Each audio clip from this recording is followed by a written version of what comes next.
Hello students, in today's lecture I will discuss with you gravitational potential and the gravitational potential energy. So today we are going to start off with first of all the gravitational potential. Okay, now let us take a look.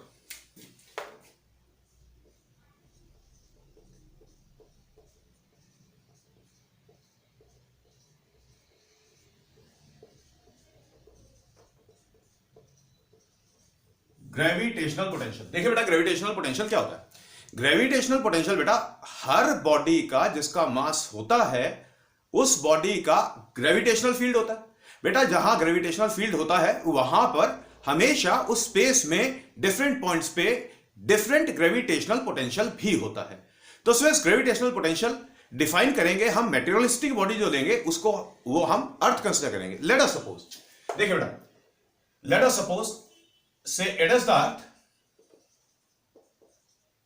the mass of earth is capital M, the center is O, और बेटा हमें point A पर अर्थ का gravitational field gravitational potential define करना है। तो बेटा point ए पर अर्थ का ग्रेविटेशनल पोटेंशियल डिफाइन करने के लिए हम क्या करेंगे, हम किसी दूसरी बॉडी को इंफिनिटी से स्लोली का मतलब विद जीरो एक्सेलरेशन, इंफिनिटी से बॉडी को स्लोली या ये कहे विद जीरो एक्सेलरेशन मूव कराएंगे टुवर्ड्स द पॉइंट ए। तो इंफिनिटी से बॉडी को पॉइंट ए तक लाएंगे, लाने में जो वर्क हुआ that work done divided by the mass of the body being moved, that is the gravitational potential. Clear? तो स्टूडेंट्स पहले मैं डेफिनेशन दे रहा हूं, आप लिखें। The gravitational potential of a body at the given point is the work done in bringing the body of unit mass from infinity to the given point. Okay sirs? तो बेटा basically gravitational potential क्या हो गया, work done per unit mass हो गया। Definition में हमने consider किया कि हम यूनिट मास की बॉडी मतलब जिसका मास 1 किलोग्राम है उसको मूव करा रहे हैं। बात समझ आई? तो late us suppose it is the infinity और यहां पर ये बॉडी है जिसका मास स्मॉल m है। बॉडी हमारी पॉइंट C को क्रॉस कर रही है और vector dx is the displacement of the body towards the point A। तो बेटा जब बॉडी पॉइंट C को क्रॉस करेगी तो बॉडी के ऊपर अर्थ का ग्रेविटेशनल पुल लगेगा और जो अर्थ का ग्रेविटेशनल पुल लगेगा वो लगेगा बेटा इस डायरेक्शन में।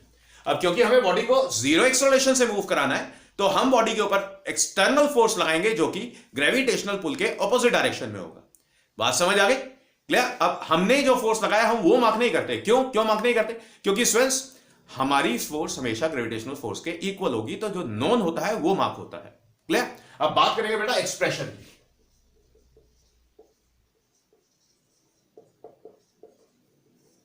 Expression of gravitational potential. Let us suppose this once.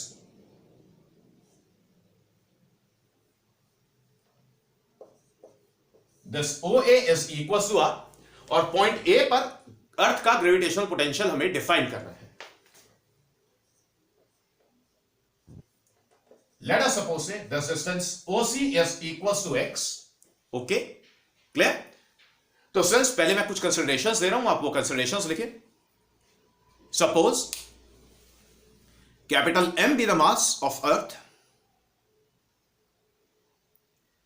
and the body of mass small m is moved from infinity to the point A. Full stop. Let vector dx be the small displacement. Let vector dx be the small displacement of the body when it crosses the point C. Let OA, ऐसे लिखें, let OA equal to small r and OC equal to small x. Okay, next line में लिखें, let dW be the small work done. Let dW be the small work done on the body of mass small m when it crosses the point C. तो देखिए sir पहले small work done की बात करेंगे। dW is the small work done. It is written as say vector f dot vector dx. देखिए students, vector F और vector DX दोनों same direction में है. So students, it is written as से F multiplied with DX multiplied with cos of 0 degrees. बेटा cos 0 होता है 1, so it is written as f multiplied with dx. Okay, and according to Newton's law of gravitation says when the body is located at the point C, then the gravitational pull exerted by earth on the body is written as say g capital M small m divided by x square. So since this dw is written as say g capital M small m divided by say x square multiplied with dx. बेटा ये बात समझ आ गई. तो since जब body point C को cross कर रही है तो बेटा बॉडी पर जो स्मॉल वर्क हुआ इतना हुआ. तो सिर्फ बॉडी को मूव कराना था इंफिनिटी से पॉइंट ए तक विद जीरो एक्सेलरेशन. तो बेटा पॉइंट सी जैसे बड़े सारे पॉइंट्स बीच में एक्सेस करेंगे. हर पॉइंट को जब बॉडी क्रॉस करेगी तो हर पॉइंट पे सिर्फ कुछ ऐसा स्मॉल वर्क डन होगा. तो टोटल वर्क डन कैलकुलेट करने के लिए सिर्फ हम सारे के सारे स्मॉल वर्क डन को उठा करके ऐड करेंगे. तो सिर्फ अब सारे वर्क डन को ऐड करना है तो मतलब हम इस वाले एक्सप्रेशन को इंटीग्रेट करते हैं with in the proper limit. Clear. अब नेक्स्ट लाइन में स्टेटमेंट लिखें आप. Let W be the total work done in bringing the body from infinity to the point A with zero acceleration. अब देखिए sir, तो total work done calculate करने के लिए क्या करेंगे आप? टोटल वर्क डन कैलकुलेट करने के लिए आप इंटीग्रेट करेंगे स्टूडेंट्स, इंटीग्रेट करेंगे इस वाले एक्सप्रेशन को. So it is integral of say g capital M small m divided by say x square multiplied with dx from infinity to r. देखिए बेटा जब बॉडी इंफिनिटी पे है तो दोनों बॉडीज अर्थ और बॉडी के बीच में जो डिस्टेंस है दैट इज इंफिनिटी. फाइनली जब बॉडी इंफिनिटी से पॉइंट ए तक आ जाएगी तो दोनों के बीच में जो सेपरेशन बचेगा that will be r. Now since this w is written as say g capital M small m, बेटा बाहर आ गया infinity to r, it is x raise to power minus 2 into dx. Got it since 1 upon x square को कैसे लिखेंगे हम? x raise to power minus 2. तो since अब हम यहां पर इंटीग्रेशन कैरी आउट करते हैं. Now this w can be written as say g capital M small m, x raise to power minus 2 को इंटीग्रेट कर रहे हैं. So it will be x raise to power minus 1 divided by minus 1 और जो limits हैं they are infinity to r. अब बेटा ये जो नीचे वाला माइनस 1 है इसको साइड पे लिखेंगे. So this w is written as negative of say g capital M small m, it is 1 upon x infinity to r. So this w is written as negative of say g capital M small m, it is 1 upon r minus 1 upon infinity. Now 1 upon infinity is 0, so this w is written as negative of say g capital M small m divided by r. अब ध्यान से देखिए बेटा, total work done हमें ये मिल गया. बात समझ आ गई ना? अकॉर्डिंग टू डेफिनेशन बात करेंगे ग्रेविटेशनल पोटेंशियल एनर्जी की, सॉरी ग्रेविटेशनल पोटेंशियल की. अब बेटा इसके बाद आप एक स्टेटमेंट लिखें, लेट वी कैपिटल वी, बेटा कैपिटल वी से डिनोट करेंगे ग्रेविटेशनल पोटेंशियल को. Let V be the gravitational potential, let V be the gravitational potential of earth at the point A. तो बेटा v is the gravitational potential of earth at the point A. तो ध्यान से देखिए बेटा, तो by definition बेटा gravitational potential को कैसे लिखेंगे? It is work done divided by the mass of the body being moved, small m.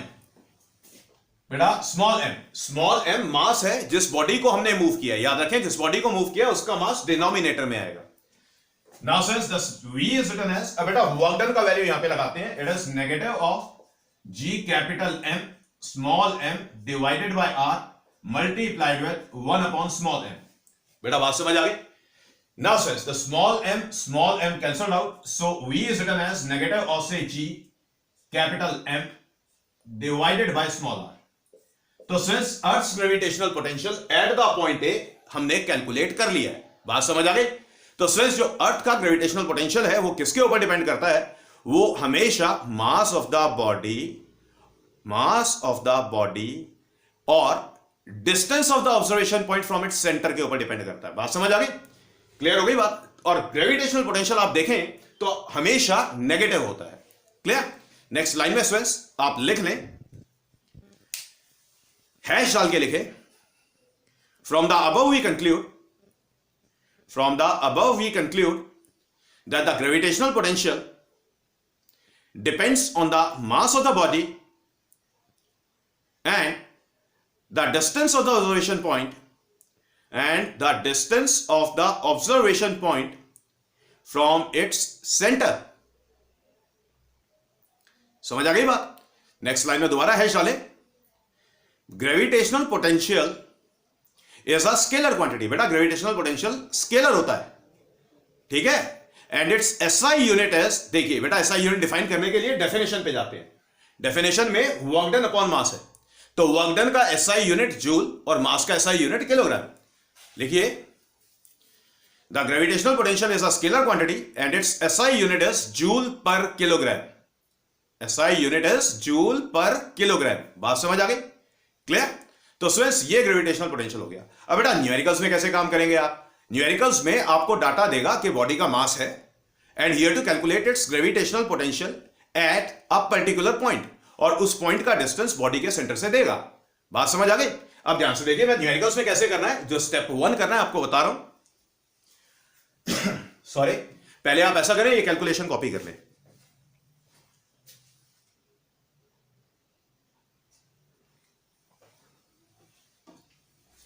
Yes, यानी कैलकुलेशन आपने कॉपी कर ली है। तो बेटा न्यूमेरिकल्स में कैसे करेंगे, देखिए बेटा बॉडी कंसीडर करेंगे आप, बॉडी के सेंटर को मार्क करेंगे आप। ये बॉडी है, बॉडी का मास आप कैपिटल एम मान लेंगे। लेट अस सपोज से the centre of the body is से ओ, और बेटा हमें ग्रेविटेशनल पोटेंशियल डिफाइन करना है एट द पॉइंट ए। तो स्टूडेंट्स ये distance let us suppose say small r, ठीक है। So students the gravitational potential of this particular body at this point A is negative of G capital M divided by small r. बस students ये छोटा सा काम करना है। Clear हो गई बात? ओके, अब क्या करने वाले हैं, अब स्टूडेंट्स हम बात करने वाले हैं ग्रेविटेशनल पोटेंशियल एनर्जी की। ओके, ठीक है। तो स्टूडेंट्स अब ग्रेविटेशनल पोटेंशियल एनर्जी की बात कर रहे हैं।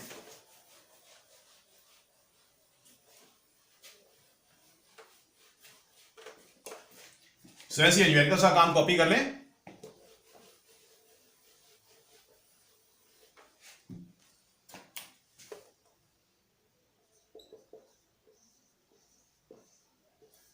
बेटा देखिए ग्रेविटेशनल पोटेंशियल एनर्जी हमेशा पेयर ऑफ बॉडीज में होल्ड करती है, हमेशा पेयर ऑफ बॉडीज में होल्ड करती है। अब ध्यान से देखिए,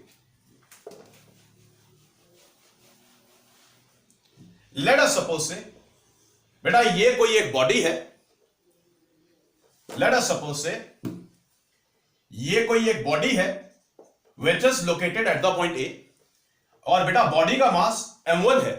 क्लियर? अब बेटा यहां पर ये कोई एक दूसरी बॉडी है which is located at infinity, ये कोई दूसरी बॉडी है which is located at infinity, और बॉडी का मास है m2। तो सर ध्यान से देखिए दोनों बॉडीज के बीच में जो सेपरेशन है दैट इज इनफाइनाइटली लार्ज। दोनों बॉडीज के बीच में जो सेपरेशन है दैट इज इनफाइनाइटली लार्ज। अब क्या करेंगे बेटा, दोनों बॉडीज के बीच में जो सेपरेशन है उसको स्लोली रिड्यूस करेंगे टू सम फाइनाइट वैल्यू। मान लेते हैं तो सिर्फ बॉडी ए, ये बॉडी जिसका मास m1 है ये पॉइंट ए पर फिक्स्ड है। हम इस बॉडी जिसका मास m2 है इसको मूव कराएंगे towards the body having the mass m1। मतलब दोनों बॉडीज के बीच में जो सेपरेशन इनफाइनाइटली लार्ज है उसको रिड्यूस करना है to some finite value. Let us suppose बेटा पॉइंट ए को फिक्स रखा है, ये सेकेंड बॉडी लेके आ जाते हैं पॉइंट बी पर। मान लेते हैं स्विस के पॉइंट बी कहीं यहां पर था। बात समझ आ गई? तो स्विस ए और बी के बीच में जो सेपरेशन बचा है that is suppose say small r, mass is m1 and the mass is m2। तो ध्यान से देखिए बेटा दोनों बॉडीज के बीच में जो सेपरेशन है पहले इनफाइनाइटली लार्ज है, बाद में हमने बॉडी जिसका मास m2 है उसको स्लोली मूव किया टूवर्ड्स द बॉडी ए, ठीक है, जब तक बॉडी बी पॉइंट पे ना पहुंच जाए। जब बॉडी बी पॉइंट पे पहुंच गई तब स्वेस हमने बॉडी को मूव कराने के लिए कुछ तो वर्क किया होगा। तो जो वर्क हमने किया in moving the body of mass m2 towards the body having the mass m1 such that the separation between them is reduced from infinity to some finite value. It is the gravitational potential energy of this system of the two bodies. बात समझ आ गई? तो students पहले gravitational potential energy का आप definition लिखें। तो जैसे स्टूडेंट्स मैंने आपको इलस्ट्रेशन में दो बॉडीज मैंने कंसिडर की हैं, तो बेटा कोई भी सिस्टम ऑफ पार्टिकल्स हो सकता है जिनके बीच में पहले सेपरेशन, सभी के बीच में सेपरेशन आपस में इनफाइनाइटली लार्ज होगा। बेटा सभी पार्टिकल्स के बीच में जो सेपरेशन इनफाइनाइटली लार्ज हुआ करता था, उस सेपरेशन को ग्रेजुअली रिड्यूस करना है टू सम फाइनाइट वैल्यू, मतलब कोई ये कॉन्फिगरेशन हमने अटेन करना है। तो स्टूडेंट्स हमने जो भी वर्क किया, that work done is the gravitational potential energy of the given system. Clear? तो एक जनरल डेफिनेशन दे रहा हूं, आप नोट करें। The gravitational potential energy of the given system of particles is the work done in reducing the separation between the different particles of the system from infinity to some finite value. Okay, friends? अब बेटा हम two particle system का potential energy का expression derive करने वाले हैं। तो friends expression की बात करेंगे।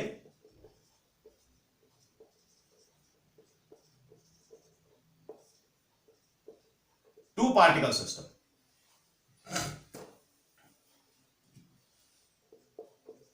टू पार्टिकल सिस्टम, ठीक है सर? तो ध्यान से देखिए सर, बेटा सिचुएशन समझ आ गई है। तो हम ये दो पार्टिकल कंसीडर करने वाले हैं, जिनके बीच में सेपरेशन इनफाइनाइटली लार्ज है। हम दो पार्टिकल्स कंसीडर करने वाले हैं। पहले पार्टिकल का मास लेट अस सपोज से m1 है and its position is eight the point A। बेटा ये कोई एक पॉइंट B है। हम बेटा दूसरी बॉडी जिसका मास m2 है उसे इंफिनिटी से मूव कराएंगे। बॉडी जिसका मास m2 है उसे इंफिनिटी से मूव कराएंगे टुवर्ड्स द पॉइंट B। तो इंफिनिटी से B पॉइंट तक लेके आना है। Let us suppose small r is the separation between A and B। So बेटा this distance AB is equals to say small r। Okay, अब बेटा जब बॉडी को इंफिनिटी से B तक लाएंगे तो बॉडी मान लेते हैं कि बेटा पॉइंट C को क्रॉस करती है। तो बेटा जब बॉडी पॉइंट C को क्रॉस करेगी तो बॉडी के ऊपर ग्रेविटेशनल पुल लगेगा जो बॉडी ने लगाया जिसका मास m1 है, ठीक है। एंड वेक्टर dx इज से द स्मॉल डिस्प्लेसमेंट। याद रहे फिर से, बॉडी जिसका मास m2 है उसे स्लोली मूव करा रहे हैं, मतलब विद जीरो एक्सेलरेशन मूव करा रहे हैं, ठीक है। तो विद जीरो एक्सेलरेशन मूव कराने में जो भी वर्क होगा टोटल में, that will B the gravitational potential energy. तो सर अपने ये वाला फिगर कॉपी करना है, ये वाला फिगर कॉपी करना है, और ये जो डिस्टेंस AC है, it is x। Clear? Okay, लिखिए बेटा, consider the system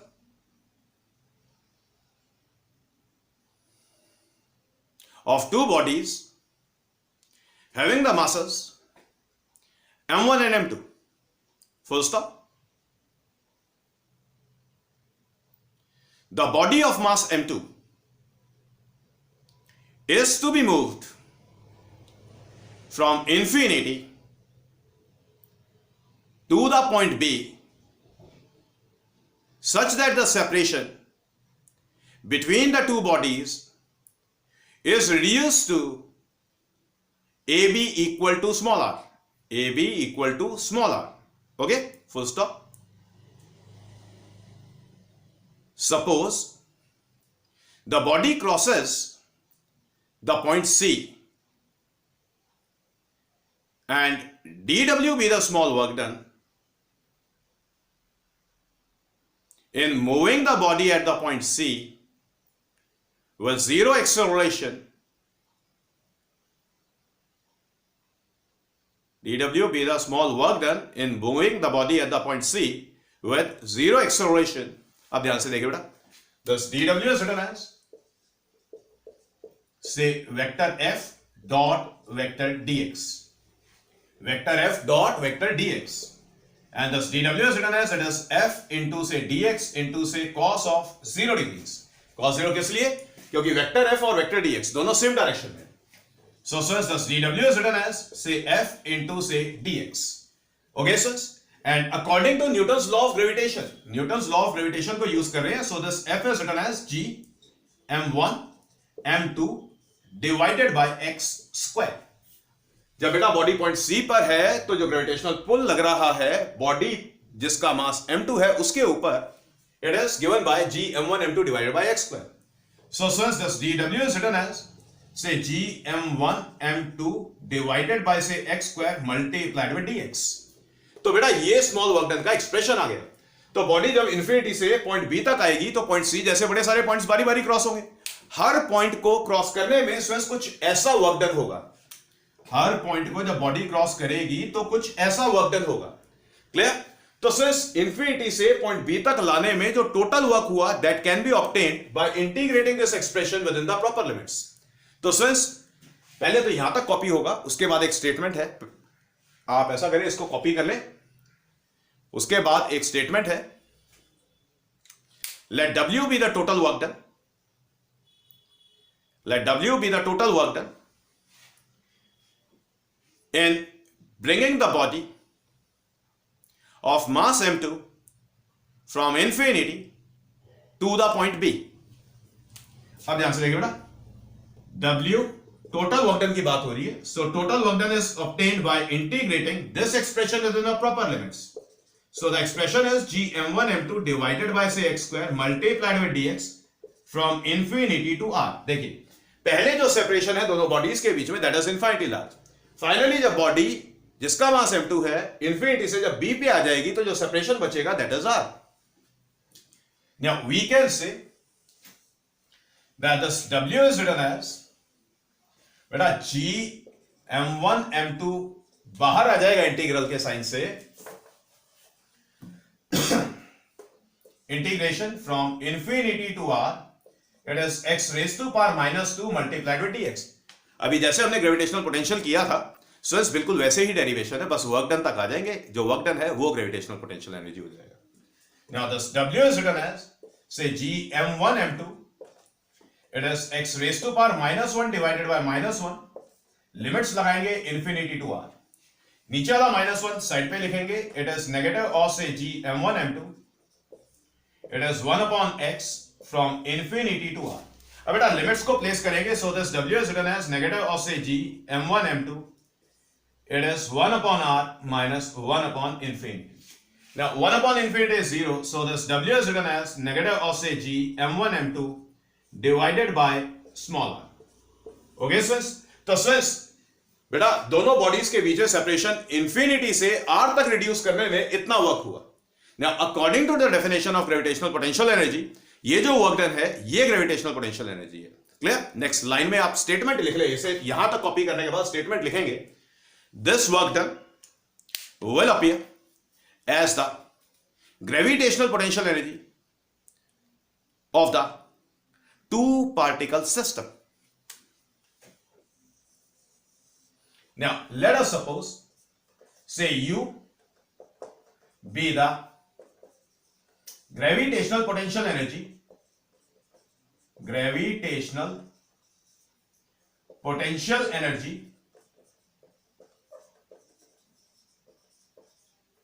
of the given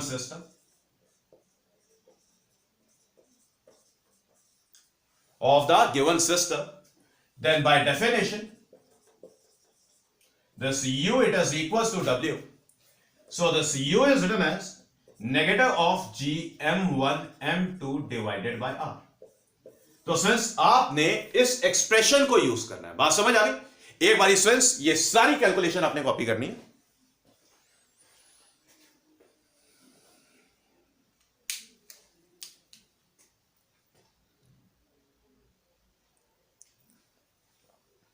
yes students done. अब बड़े ध्यान से मेरी बात सुने.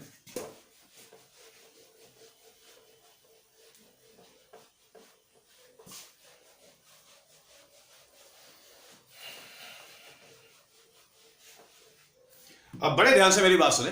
एक बारी मैं ब्रीफिंग आपको दे रहा हूं. देखिए बेटा, अगर टू पार्टिकल सिस्टम है,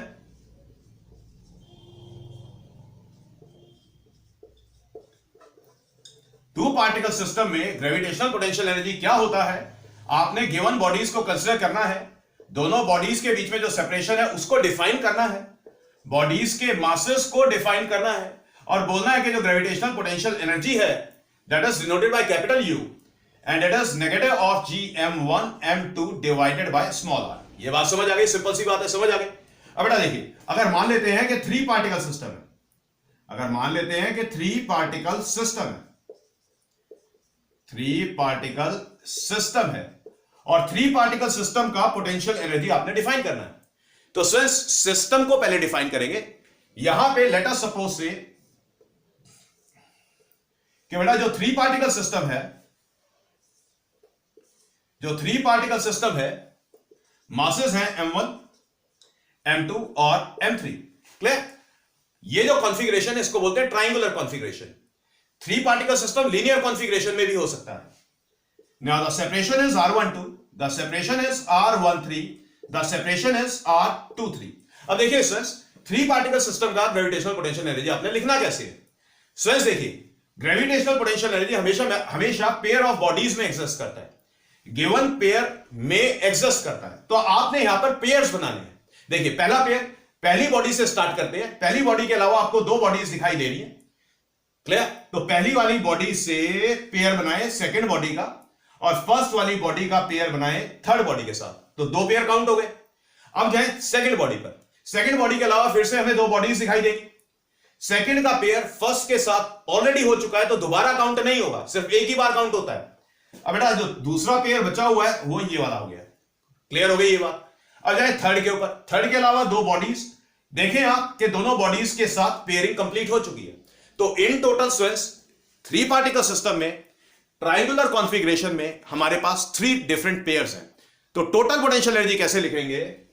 लेट अस सपोज से U be the total gravitational potential energy of the system. So this U is written as say UAB. Clear? Let us suppose से ये पॉइंट A है, ये वाला पॉइंट B है, और ये वाला पॉइंट से C है। तो पहले AB इस वाले पेयर का प्लस UBC बेटा इस वाले पेयर का प्लस UAC AC इस वाले पेयर का। बात समझ आई? तो स्विस ग्रेविटेशनल पोटेंशियल एनर्जी पहले पेयर AB की बात करेंगे तो it will B negative of से Gm1 m2 divided bye R12। बात समझ आ गई? इस वाले पेयर में जो ग्रेविटेशनल पोटेंशियल एनर्जी है negative of Gm1 m2 divided bye R12।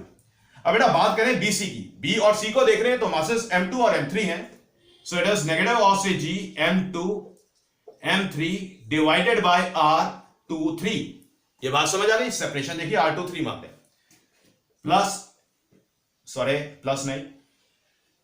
अब बेटा पेयर AC की बात करेंगे आप, सो इट इज नेगेटिव ऑफ से Gm1 m3 divided by R13।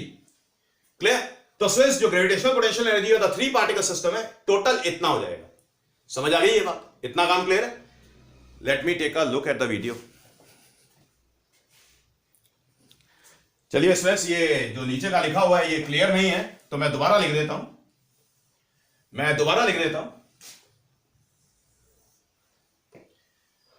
So this U is written as UAB को देखें, A और B को देखें, negative of Gm1 m2 divided by it is R12। Then B और C को देखें, इट इज नेगेटिव ऑफ से Gm2 m3 divided by it is R23। और बेटा A और C को देखें, इट इज नेगेटिव ऑफ से Gm1 m3 divided by R13। Clear? तो बेटा 3 पार्टिकल सिस्टम का gravitational potential energy in total इतना होगा। समझ आ गई बात? अब अगर हम 4 पार्टिकल सिस्टम की बात करें,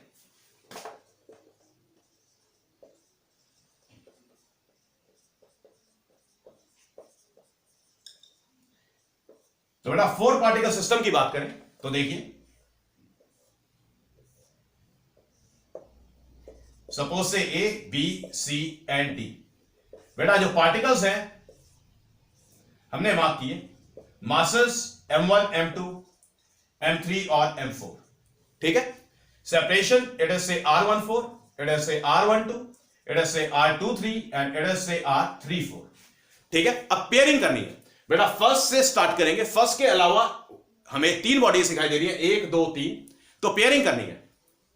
तो बेटा फर्स्ट का पेयर M2 के साथ, फर्स्ट का पेयर M4 के साथ, फर्स्ट का पेयर M3 के साथ, ठीक है। इन टोटल 3 पेयर हो गए। अब बेटा जो डिस्टेंस मार्क्ड नहीं है उसको मार्क करके डिफाइन कर ले, इट इज R13। क्लियर। अब बेटा फर्स्ट की पेयरिंग सबके साथ हो गई। अब जाए सेकंड के ऊपर, सेकंड की पेयरिंग करनी है। सेकंड की पेयरिंग फर्स्ट के साथ ऑलरेडी काउंटेड है, तो दोबारा पेयरिंग करने की जरूरत नहीं है। अब बेटा सेकंड का पेयर थर्ड के साथ, सेकंड का पेयर फोर्थ के साथ, डिस्टेंस मार्क कर लें, इट इज R24। क्लियर। तो बेटा सेकंड की पेयरिंग थर्ड के साथ भी हो गई, फोर्थ के साथ भी हो गई, वन के साथ ऑलरेडी पहले हो चुकी थी, ठीक है। अब थर्ड पे जाए, थर्ड की पेयरिंग बेटा फोर्थ पार्टिकल के साथ भी हो गई, सेकंड के साथ ऑलरेडी हो गई थी और फर्स्ट के साथ भी हो गई थी। अब फोर्थ पे जाए, फोर्थ की पेयरिंग सभी के साथ हो गई है। तो इन टोटल हमारे पास यहां पर 6 पेयर्स एग्जिस्ट करेंगे, 1 2 3 4, और बेटा एक ये डायगोनल वाला और एक ये डायगोनल वाला। बात समझ आ गई। So since the gravitational potential energy of the given system is written as, say U A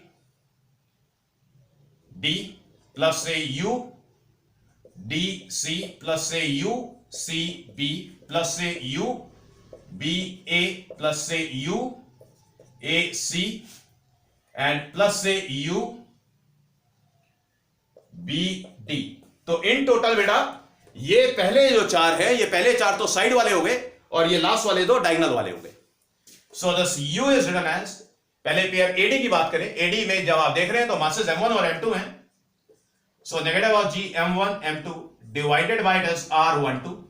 बेटा DC को देखें, D और C को देख रहे हैं तो मासेस M2 और M3 हैं, negative of G M2 M3 divided by it is R23। बेटा CB को देखें, C और B को देख रहे हैं, मासेस M3 और M4 हैं, negative of G M3 M4 divided by R34। Clear. अब बेटा फिर पेयर आप B और A को देख रहे हैं तो मासेस M1 और M4 हैं, negative of G M1 M4 divided by it is R14। फिर बेटा पेयर आप AC को देख रहे हैं, A और C को देख रहे हैं, so it is negative of G M1 M3 divided by R13। फिर बेटा पेयर आप M2 और M4 को देख रहे हैं, so it is negative of say G M2 M4 divided by it is R24।